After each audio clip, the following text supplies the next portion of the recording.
Hey everybody, it is Matt Jones here, founder of the NZHSP Group, and coming live to you all for our first live training session of 2022. So for those of you that I haven't seen or had the chance to say Happy New Year, I hope it's kicking off with a hiss and a roar. So look, many of you will have noticed over the last few days, I released a 5 steps to make lasting change in the workplace, focusing in on conversation and the power of effective listening. So what I wanted to do this afternoon for the next 40, perhaps 60 minutes is work through the workbook that I put together. For those of you who perhaps haven't had a chance to get your hands on the workbook yet, by all means, feel free to ask for a copy in the comments section below this live feed. Just simply say, yes, please, or give me a copy, and we'll do our best to get it to you either during this live feed or very shortly after. Is this session being recorded? Yes, it is, but it will not be available to watch again until the end of this week. So it's well within your interest to stick around until the full length of this presentation. What to expect? Well, at the moment, I'm coming live from my daughter's bedroom, hence the background. I'm in between offices at the moment, doing a bit of a change up from one year to the next, and be soon moving into our new digs. So anyway, feel free to say hello in the comments section. If you're watching this live, type in live, let me know you're here and you're with us. For those of you that are watching live, stick in the comments section if you want a copy of the workbook, if you haven't already got one. And if you do, by all means, have it with you as we go through this presentation, because I'll be helping to fill in quite a few of the blanks that are in that workbook. So without further ado, let's kick in. Hey, cool, awesome. Hi guys, great to have you with us. Wicked. Okay, let's do this. So my promise over the next 40, 50, maybe 60 minutes is lots and lots of content, speedy pace, and at the end I will steer you toward where you can find some additional support and resources. Does that sound good? Is that what we are looking for? Let me know in the comments box and then we'll kick off. And I will open up my Facebook as well, so I can actually see who's talking to me. Cool. Awesome. Great. All right, team. Yep, wicked. Thank you. Cool. All right, team. Let's do it then. Okay. Now, when it comes to learning, hi Claire, hi Peter, nice to see you guys with us. When it comes to being a speedy learner, often when we go to workshops, when we go, well, back in the day when we would go to a conference or do some online training or in some work group or workshop training sessions, within a matter of hours, if not within a few days, we often forget the key messages and the key takeaways from those sessions. So a chap called Jim Quick, he is a real guru when it comes to memory and learning. He's one of those characters that can memorize the names of his entire audience. We're talking hundreds and hundreds of people by meeting them just once and then being able to recall who, what the names are and what context he met them in. And his trick is to use this technique. It's called fast learning. F is for forgetting.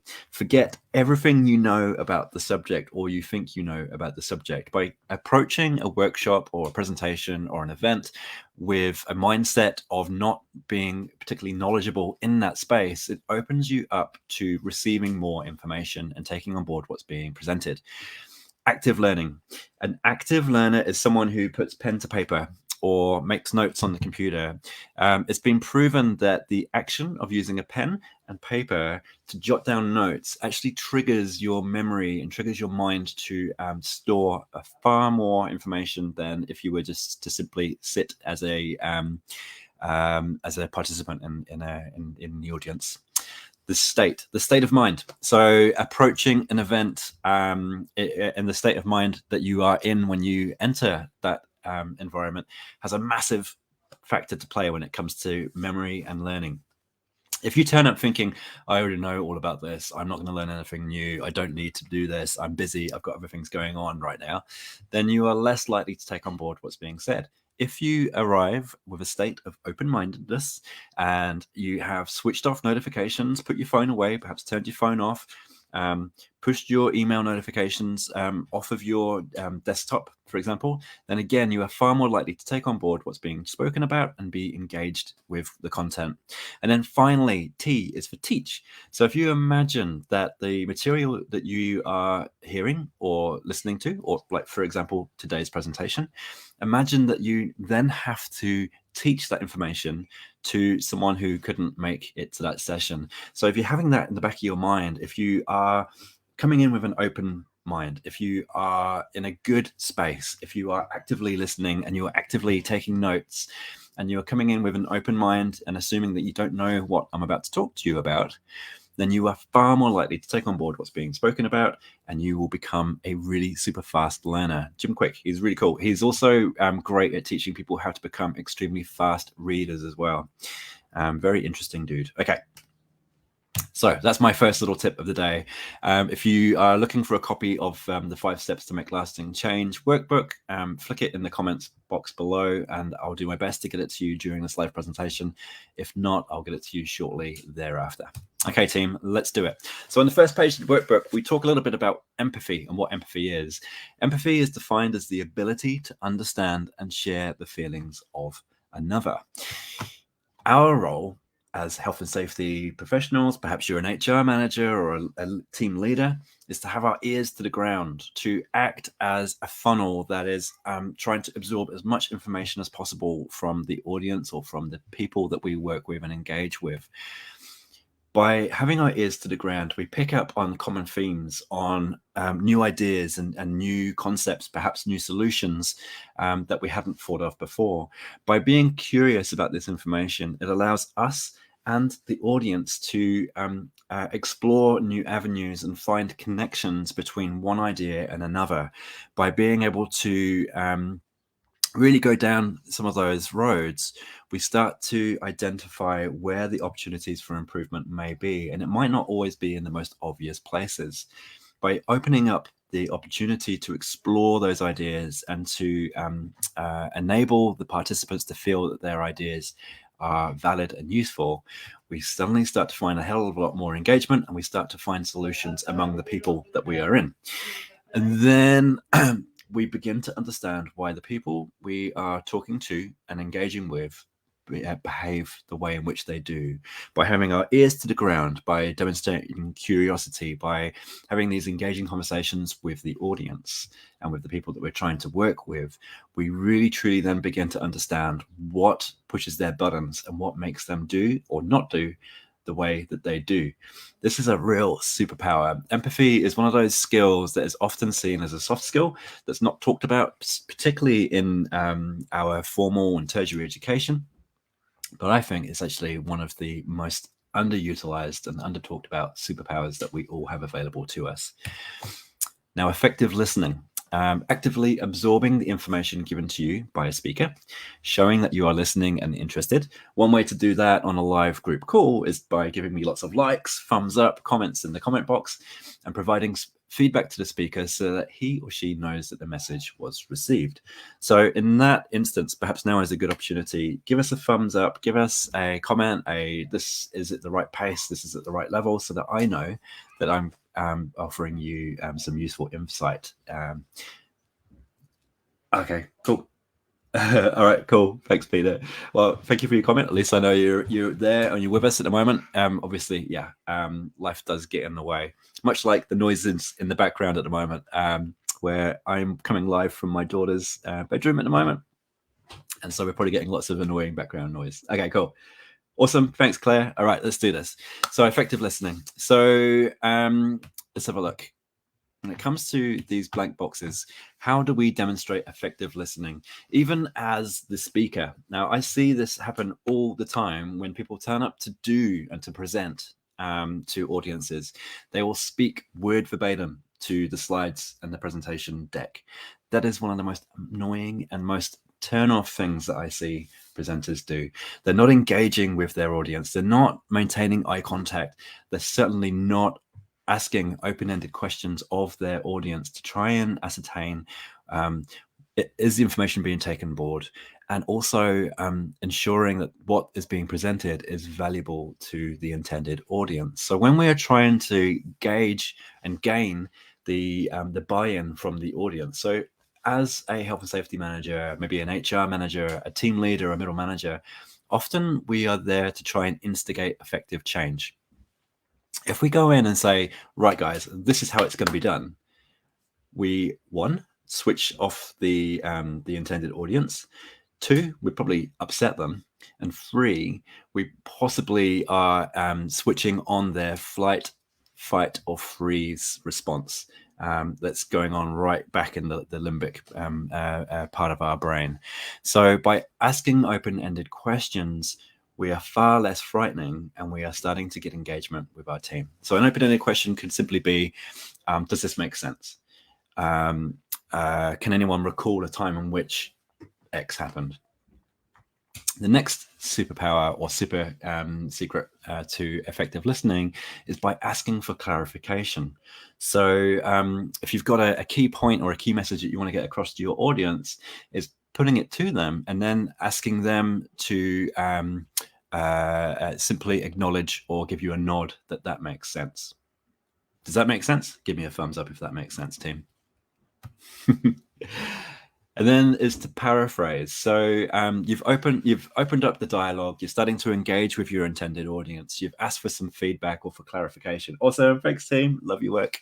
And then you paraphrase back what is said to you. So I'm assuming that the fact that you've pushed those like buttons makes me believe that this content is useful to you and your teammates. Or, okay, so you've told me that the current way in which we are documenting our task analysis isn't making sense to you. Is that right? Again, following up with an open-ended question to continue with that dialogue. Be attentive. Nothing worse than someone responding to your question, but then you've suddenly got distracted and forgotten what it was you were saying or thinking about. Then you miss the key point, the key piece of information that individual has presented to you. And then there's this bit of a clunk. There's this really awkward feeling that the conversation's natural flow is suddenly gone, thump, and then there's a bit of a dead end. And again, you've disengaged the audience. You've possibly offended that individual. So being as attentive as possible is really, really important. And then finally, it's being present. Now, the example that I often use when it comes to being present during a conversation, particularly important ones when you're trying to drive home a message or to win people's attention or their trust, is a time when I had I was in a consultancy as a business partner, and my business partner failed to turn off his mobile phone in a really important meeting with a potential client. My partner allowed his phone to ring out not once, not twice, but 3 times during a 10-minute conversation. I asked him why he thought that was appropriate afterwards, and he told me that he felt by doing that, it made him look more important. And it was at that point that I realized that, let's say it sealed the deal and made me realize that I had got into partnership with someone who did not share the same values as I did. Being present is so important when you're trying to win people's attention and trust. Putting away that phone, ensuring that you are there and you are listening, you're being attentive, maintaining eye contact, not being distracted, paraphrasing what's being said to you, asking for clarification and asking those open-ended questions, you will win so much more buy-in and so much more trust. And that really key thing, which is called authenticity, that sense that you actually do care what you're talking about, will ensure that the message that you're trying to drive home or that information that you're trying to get from your audience will be far more effective. Hopefully that will make sense. Let me know if this is all good so far, team, and I'll keep on going. Thumbs up, a little comment in the comments box, whatever you fancy is all good. Thanks. All right.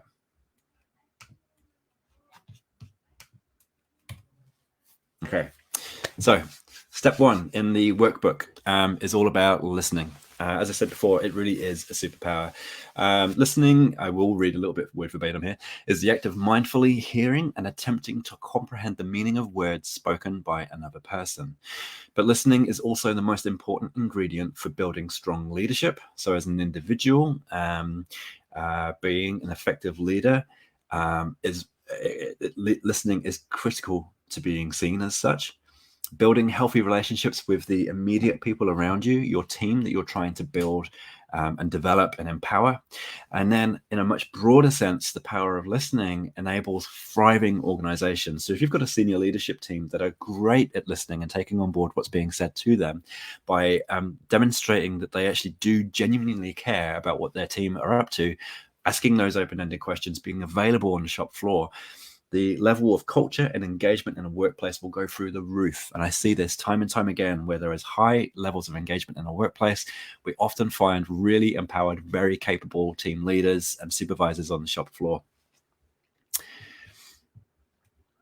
A good example of effective leadership whilst I'm here. So I believe it's Simon Sinek that talks about this as an example in his Start With Why. He talks about Nelson Mandela's father. So Nelson Mandela's father was a very high-profile tribal leader within his part of the world, and how he facilitated meetings among all the other tribal leaders within his realm was to sit and to listen to each one of their issues, concerns, and things that they were working on at that point in time, and would go around the entire circle. He wouldn't say a word until everyone within that group had their time to say what they had to say. By doing that, he had demonstrated the power of listening. He had empowered each individual to have their moment. He allowed them to feel that what they had to say was important, and most importantly, he made the decision, the choice to not make any assumptions or presumptions of what the issues were that day. Instead, he simply absorbed and took on board what was going on long before he began talking. Really powerful stuff. Okay, step 2, become the 1 in 10. Now, this is actually data that came from Harvard University. They studied thousands and thousands of conversations from all around the world. And what they discovered was that 9 out of 10 of those conversations missed the mark. It's where people fell into set patterns. They were talking around each other. They were clashing heads, often being addicted to being right, or simply allowing the part of the brain that triggers that fear and that judgment to take over. So as soon as people start talking about change, fear kicks in, because change is scary. Our brains like to have patterns and to be able to predict. Our brains are basically prediction-making machines. So whenever someone comes in and says, look, we've got to change this, or this is how we're going to do it from here on in, immediately it's that fear. It's the trigger of the flight, the fight, or freeze response. And we need to put into place processes to enable us to bypass that ancient response. And also, you may have experienced this yourselves. I know I do this all the time. Is that when I'm listening to someone speaking to me, I suddenly think, oh, that reminds me of, or oh, I need to say this. But it's at the front of your mind, and you're just sitting there going, okay, remember to say this thing, remember to say this thing, I really want to say this. And you're sitting there waiting for your turn, or for that gap or that pause in the conversation to get your piece out. But unfortunately, what you've done is you've missed that 30 to 60 seconds of what that person was saying. And you've lost the opportunity, or you potentially lost that key bit of information that was being presented to you. This is also really good information or advice for running incident investigations as well, when you're doing your ICAMs or your root cause analysis, your bow ties, whatever methodology it is you choose to use. This is really important. Hopefully this is making sense. Let me know. Give me some more of those thumbs up and some comments, team. Okay, awesome. I'm just going to play on my screen. It's gone a bit flickery at this end. Okay, now step 3. Again, I'm going to try and thanks guys. Avoid the old word verbatim, but here we go. Step 3 is getting beyond simply annual surveys. Now, often when we think about engagement, particularly bigger businesses, rely heavily on their annual engagement surveys, which, if we're lucky, might have one or two questions out of hundreds that are relevant to health and safety. Now, 500,000 business leaders were interviewed. This was an international paper. I think it might have been the Times. And they asked, is listening to your employees and incorporating their ideas critical to the organization's success? Almost 100% of those business leaders agreed. This is absolutely essential. Now, when asked, hearing from employees once a year via annual survey gives organizations the timely insights they need to be successful. Over half, almost 2/3, said that no, the annual surveys really don't give us timely insights and aren't really overly valuable. So what that means is we need to get into the habit of encouraging our leaders and ourselves to have those engaging conversations with the workforce, having those open-ended conversations, looking for clarification, being humble, being authentic to the people around you in order to win trust and to have those truly open conversations. And also level of engagement in a place of work. We now know, thanks to the Gallup, which was a poll which was done only 3 or 4 years ago, where 1.8 million employees around the world were asked about engagement levels, and the top 25% of engagement places of work had 70% fewer incidents than those in the bottom quartile. We know from statistics and from our own experiences that where we have high levels of engagement, we have far fewer incidents, because people are far more likely to open up and to say, hey, this isn't working, this isn't right, this doesn't feel right. They feel empowered and have the ability to raise their concerns, and for middle managers to feel empowered enough to actually do something about it, rather than hiding it in a report or simply keeping quiet about it or sticking it in the too hard pile. Really important, really, really cool stuff. All right. As we work through the workbook, as I mentioned at the beginning, if you don't have your hands on a copy of this workbook at the moment, feel free to put that in the comments section in the box below, and I'll do my best to get it to you, perhaps just after the presentation now. This will be recorded and it will become available in a few days' time. For those of you who are watching the recording, again, just simply comment in the comments box below if you want to get your hands on a copy of the workbook. All right, team. Step 4, focus. We don't listen when we're not interested or we're distracted. Now, a really interesting thing about the brain, and this is all relatively new science, right? So I'm a really big fan of neuroscience. I'm trying to absorb as much information as I can on this topic, listening to lots of podcasts and reading lots and lots of journals and books on this stuff. I find it it's just extremely interesting stuff. Our brain is an information filter. It's basically a giant delete button. If you imagine all of the information that we're receiving within a second, through our sight, through our hearing, through our touch, through our smell, through our taste, if our minds didn't filter out all of that information, our brains would practically explode, because we just would not be able to comprehend or to deal with that level of information. So what our brains are designed to do, among many other things, is to delete out what it considers not to be useful. And that includes the information that we are listening to at that point in time. Now, listening is also one of our least developed of all of our senses. So even when we do listen, we're only remembering between 17 to 25% of what's actually being said, right? So in order to increase the chances of us storing key information, increasing the chances of us capturing or hearing that really critical golden nugget point that someone has said, we really need to be fully engaged, switching off all other distractions, finding quiet spaces to have these types of really high-level, important conversations. Often when I'm doing incident investigations, for example, I'll get the permission from the people that I'm speaking to and interviewing to record those conversations.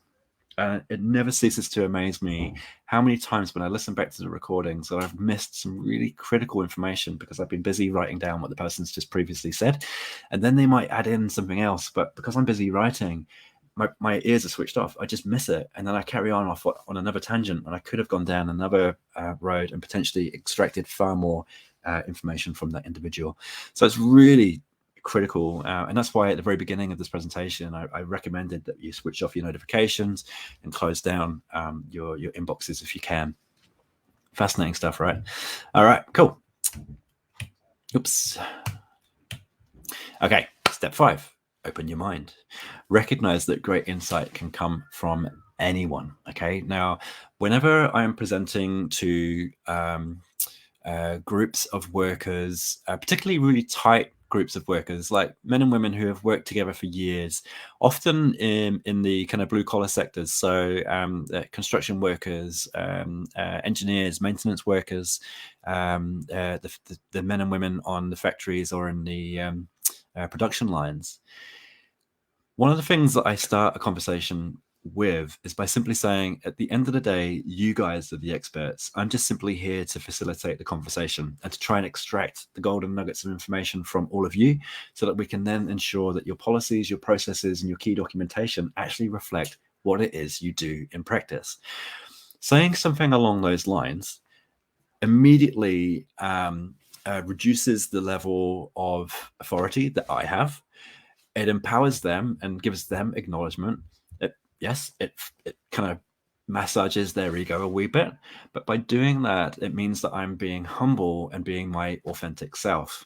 By pretending to be something that I'm not, which is an expert in production lines or an expert in that particular process or that particular piece of equipment that they are using day in, day out, if I was to pretend that I knew that and that I knew better, immediately I switch them off. Their defenses come on, their flight, fight, or freeze responses switch on. The louder members of the group might give me a whole heap of stick, and the quieter ones will just simply switch off and start playing with their phones.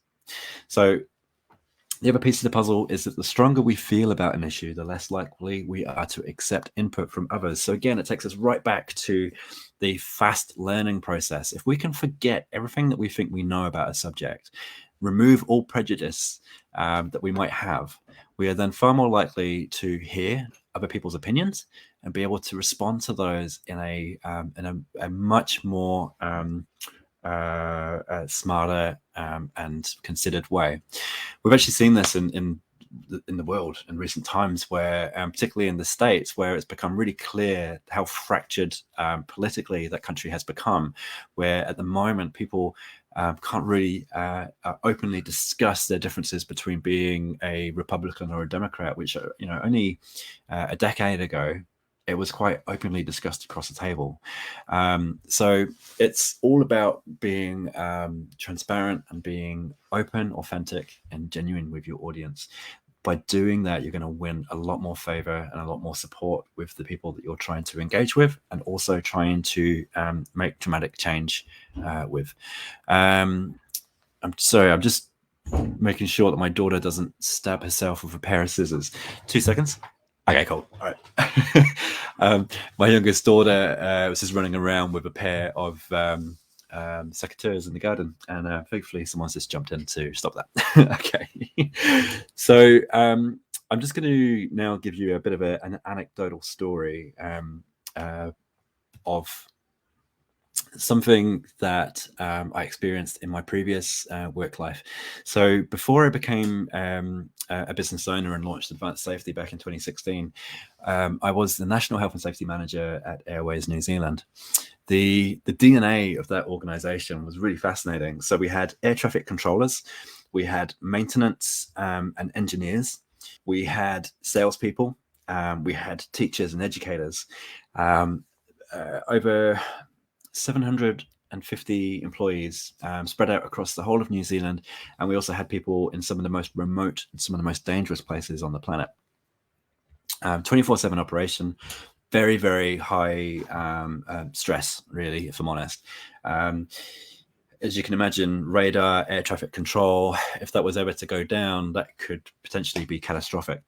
So, long story short, I had come from a predominantly construction sector and moved into a national health and safety management role for this state-owned enterprise. Now, for the first 12 months of me being there, I was trying to implement a lot of change. Typical me, I was trying to reinvent the wheel. I was trying to implement a brand new health and safety management system. I was trying to reinvent the health and safety committee structure. I was trying to explain to the organization that operationally, their health and safety was amazing. But when it came to people health and safety, it still had a long way to go. So anyway, my presentations were all about change. They were all about big picture. All about looking to the future without really giving them any clearly defined senses of timeframes or KPIs. I'll just bring myself back on the screen so you can see me. Hello. Now, my experience with the construction sector was that often at the end of these types of presentations, I would get handshakes, I would get applauses, I'd get thank yous, or oh, I wasn't really expecting that, but you know what? That was really good. Thank you. At Airways, I was getting shot down. I was not getting any response from the audience. When it came to asking those open-ended questions to get feedback from the crowds, nothing. It was like crickets, and I couldn't understand why. And I was beginning to really question my experience and my ability as a health and safety manager at that point in time.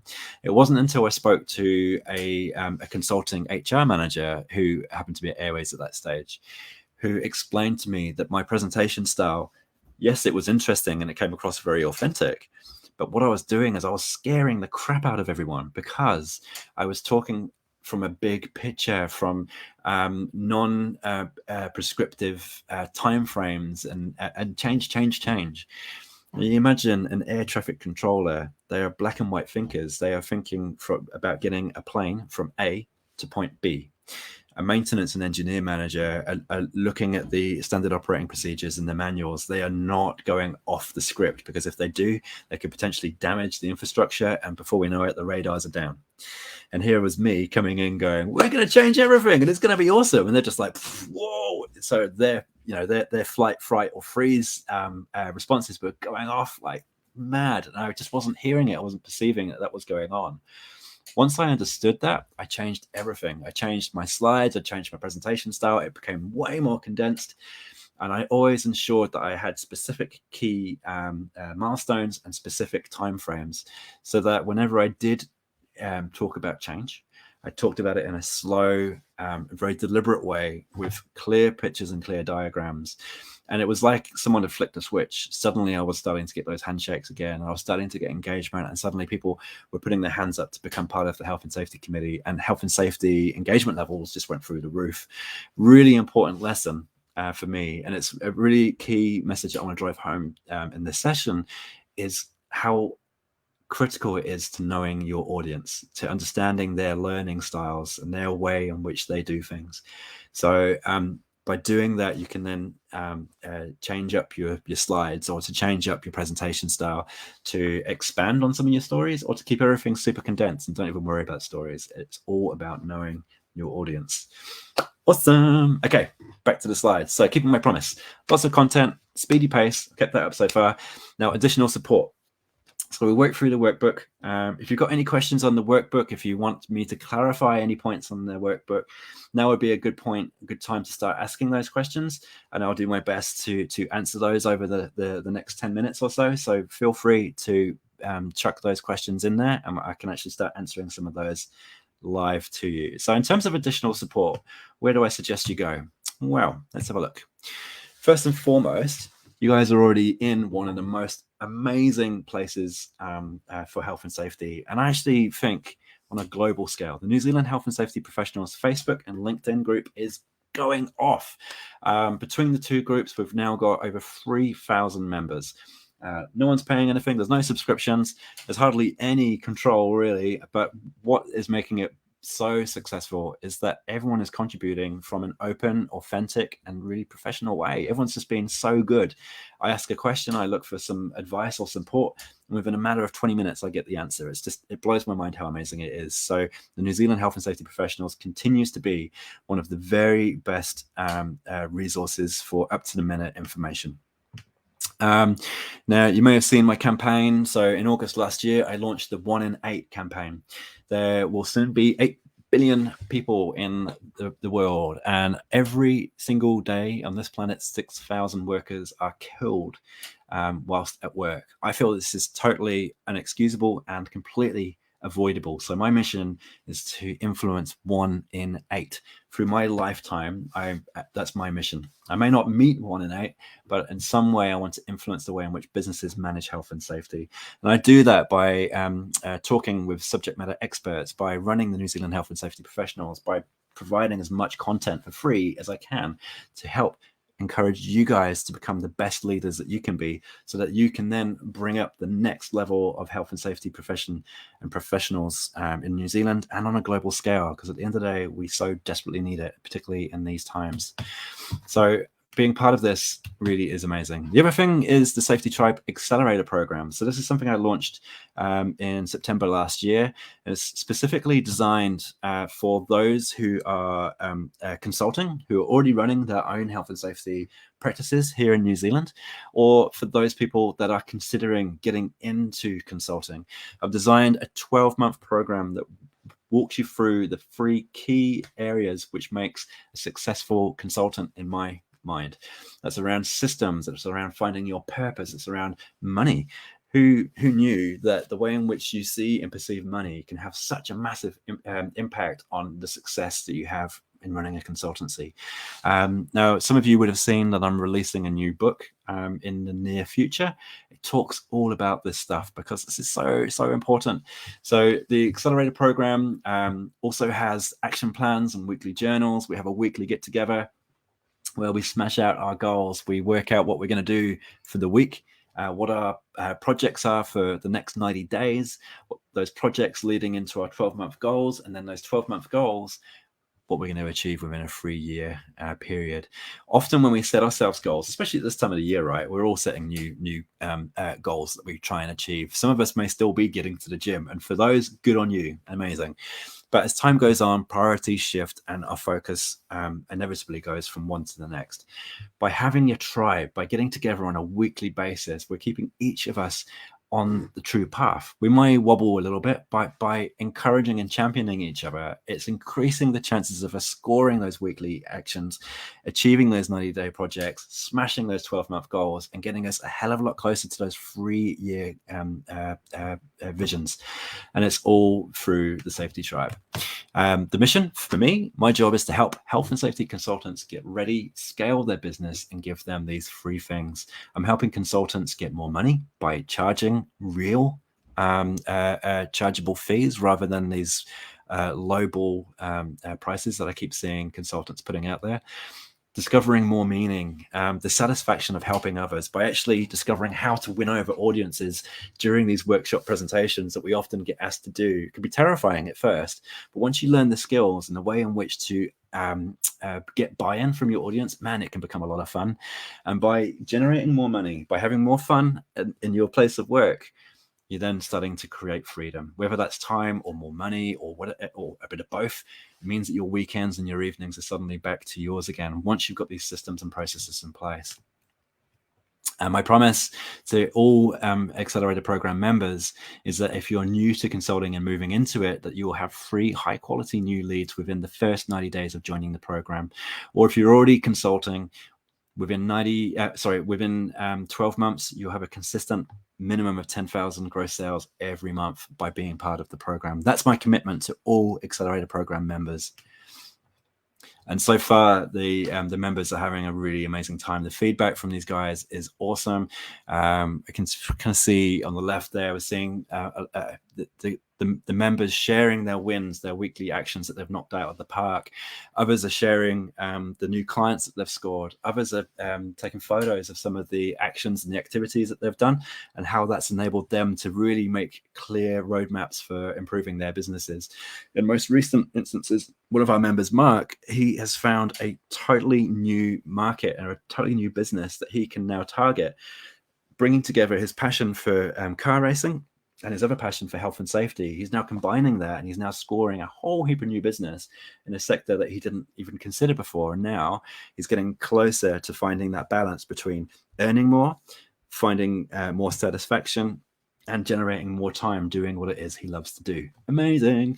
So we do our weekly live group calls. We've got a private Facebook group dedicated group managers and an annual conference where we bring together masterminds from all around New Zealand and into one space, and we smash out these amazing, audacious goals that we've all created for ourselves. This is a really amazing resource, and that's why I wanted to share it with you today. Jump on to the safetytribe.co.nz Safety Tribe private Facebook group webpage. This just has more information. Okay, so there's no sales. I'm not doing a big sales pitch here. I'm just simply saying, if you are thinking about getting into consulting, or if you already are consulting, but you want to refine the way in which you're doing this, if you want to systemize your products, if you want to reassess your pricing schedules, or the way in which you are speaking or communicating with your clients or your potential customers, this is where to go. This is just purely a starting point. There's no sales pitch at the end of that. It's just simply hey, look, this is how it works. This is what we do. If you want to know more, send me an email and we can have a conversation. That's it. I'm not here to drive sales. I'm here to help. This all comes right back to this 1 in 8. It's going to take a tribe to change that statistic. 6,000 people killed at work every single day. That is unacceptable, and it is totally avoidable. And in order for us to turn those numbers around, the health and safety community need to find their voice. They need to find their place at the decision-making table, because at the moment we're coming second or third bat to human resources, and to worst case scenario, having to report to the chief financial officer. That is not where we should be. We should be sat at the same decision-making table as the senior executive. That's where we need to be. And in order for us to achieve that, we need to get better at communicating and better at explaining what it is that we do. And so that's what it's all about. So there you go, team. I hope you got some value from this presentation. The 5 steps to making lasting change in the place of work. Open-ended questions, trying to remove those biases, sharing, being authentic, being humble. That's really key to making massive change in the place of work. So for those of you who have just tuned in, or for those of you who are watching this in the recording, if you want a copy of the workbook, just let me know in the comments section. We'll flick it through to you. And also, I'm just going to quickly check to see if anyone has had a chance to ask any questions. Thanks, gotta go. Thanks, Claire. Thanks, Michelle. Especially at 11 o'clock on Mondays. Yeah, thanks, Mark. Claire, thanks. Pete, yep, no worries. Anyone got any questions before I let you wonderful people get back to your busy days and your incredible work that you do?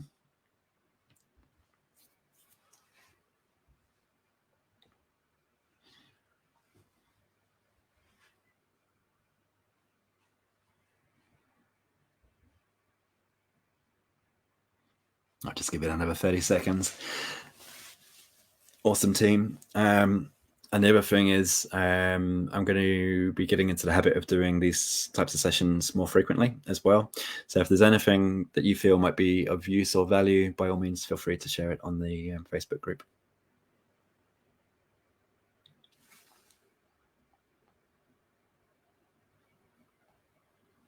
Cool. Okay. All right, team, I'm going to let you go. So look, hopefully you found some value in this. Let me know in the comments section. I'm going to dash now. Have a wonderful day, and thank you so much for tuning in. Take care, everyone. Thanks, Michelle. See you, team. Love your work.